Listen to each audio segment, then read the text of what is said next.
Assalamu alaikum wa rahmatullahi wa barakatuh. Welcome back to Amirahmedia. I'm Zulekha Mohammed. Today with me I have very important guests. I'd like them to introduce themselves and tell us more about themselves.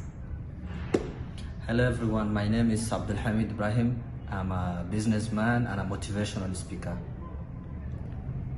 Hi, my name is Faduma Ali and I am a founder of an initiative called It's Women Now. Welcome guys. So guys, based on the ayah on surah imran, ayah number 104, Allah commands us to encourage good and discourage bad.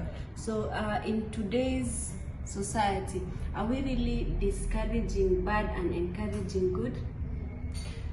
When you look at the society today, mostly what people are doing is they are far away from discouraging bad and encouraging good. People have turned this thing into a personal thing. Like when you find somebody doing stuff that you don't like or stuff that is against the religion, the first thing that comes to your mind is that this person is evil. This person, just because he is indulged in that action at that moment, it doesn't matter what he has done in the past, you consider this person an evil person straight away. So you automatically become the judge. So we are judging. We are judging. We are not even giving people the chance to reform. You see, when you approach somebody and tell them about their shortcomings, tell them about what they are doing wrong, about if what they are doing with their life is against the religion, they will get a chance to reform, and they will actually open up to you more about themselves. But what we are doing nowadays is you approach somebody in a judgmental state. You already have made up your decision about this person without approaching them with anything, without telling them anything. You just found somebody doing a certain thing, a mistake that we all do normally.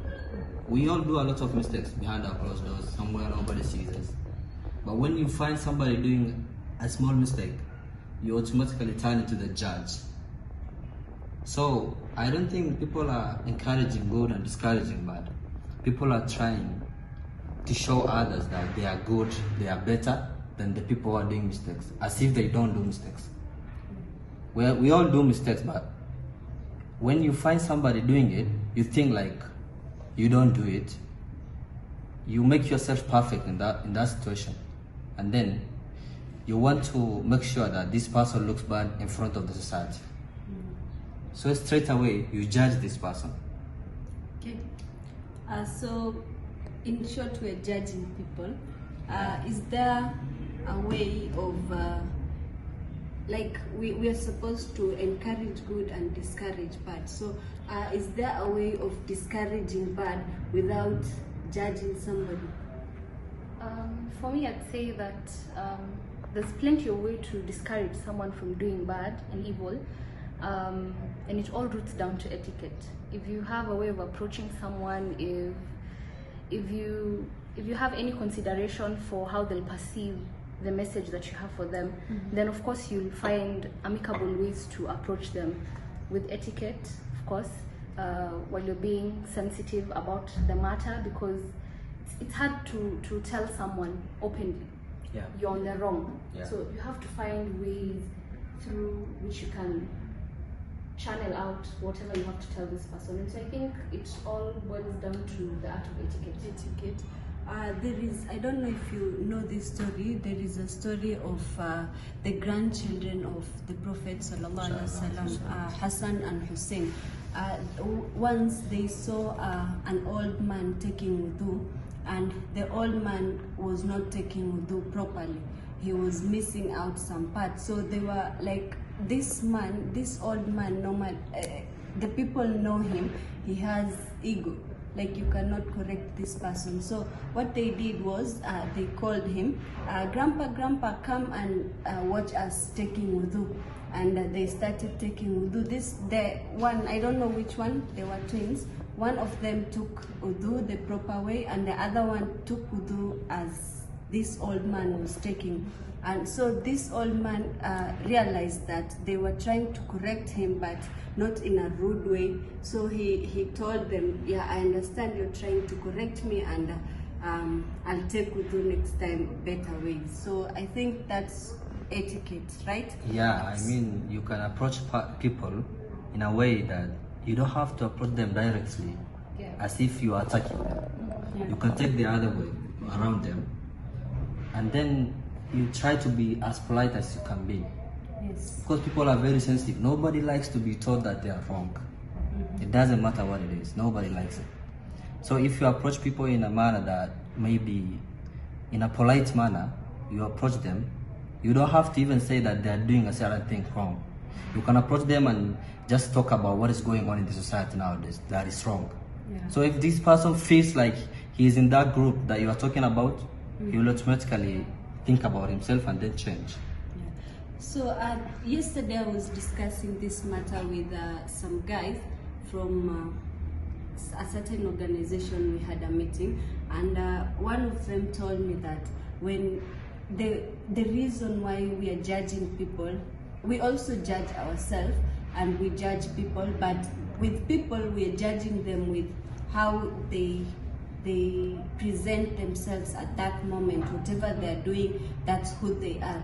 But with ourselves, even if we're doing the same thing as this person, we're judging ourselves as with intention.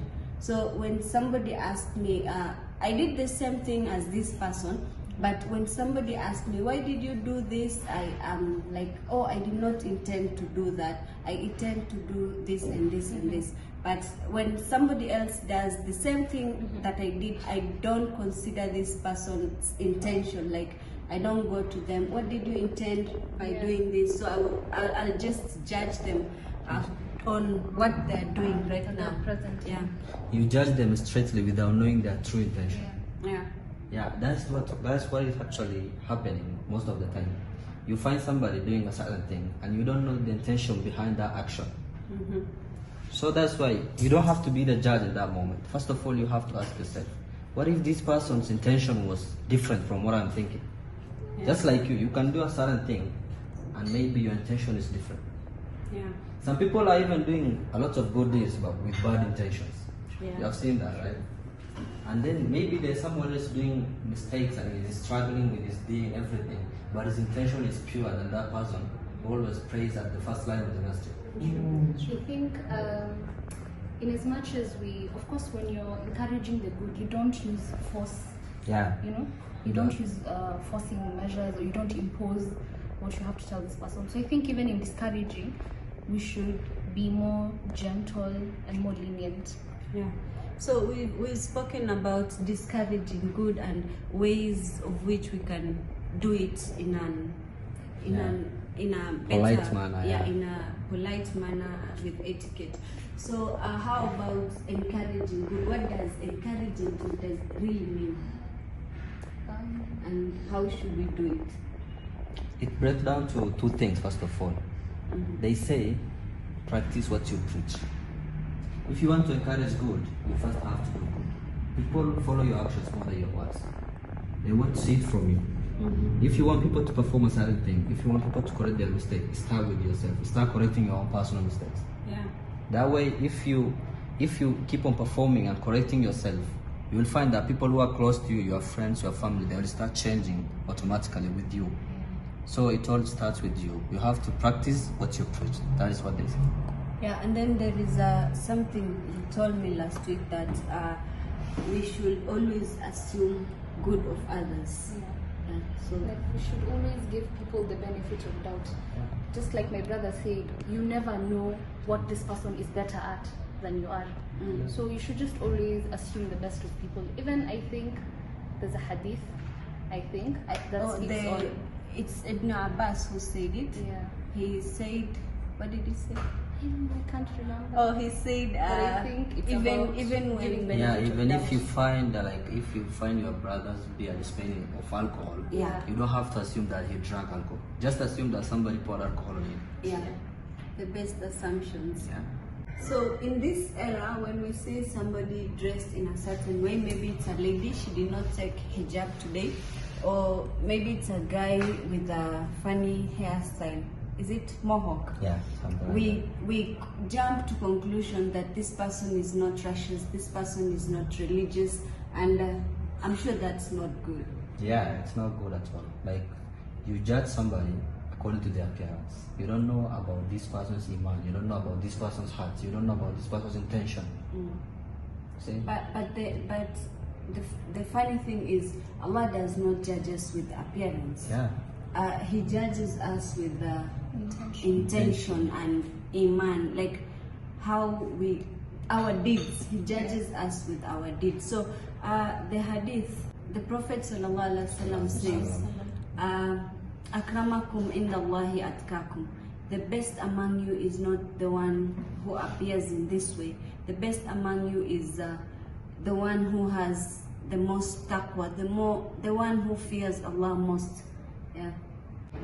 I think that what elevates us is intentions, the fear of Allah and such things.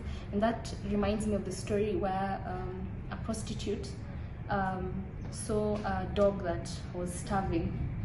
And so she took out her shoe and went to a well, fetched water, and she quenched the thirst of that dog. And through that, she was able to, Allah subhanahu wa ta'ala gave her the privilege to enter Jannah. Yeah, if it's today's world, you just see a prostitute, what do you assume in your mind? This is somebody to go to Jahannam, right? Yeah. Yeah, You've you seen the say worst of they are them. going to hellfire. Yeah. Yeah, and then there's this hadith that says, when you conceal the faults of your brother, Allah will conceal your faults on the day of judgment. That day when everybody's mistakes will be out in the open, Allah will conceal yours. Imagine that kind of privilege. So just don't do it to impress the society today. It's not like a big deal when you expose somebody. People will talk about you for 2 days, 3 days, and it will pass. Yeah. So conceal it so that tomorrow Allah will conceal your fault. I think that is the best thing. Yeah. So that's it, my friends. If you liked the video, kindly subscribe, give us a thumbs up, share, don't forget to comment, and tell us the next topic that you'd like us to discuss. Ma salam.